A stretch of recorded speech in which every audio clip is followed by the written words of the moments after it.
Kumusta sa inyong lahat? Dito naman tayo sa vlog natin ngayong gabi. Doble ingat, unang-una sa lahat ito ay teaser video lamang para ma-update sa Batang Quiapo. Huwag kalimutan follow at subscribe ang channel. Salamat po. Dito ay binigyan sila ng protection dahil sa grupo ni Bong nito dahil sa gagantay ito sa kanila, pero ang ginawa nila ay di nila tinangal ito alok sa kanila.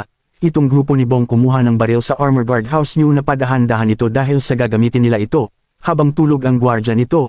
Utos daw ito ni Mayor. Sabi ni Chief Espinas na okay talaga yan si Tanggol, kuhanin lang natin ang loob niya, kaya tawa si Balatukan at Makasantos ito.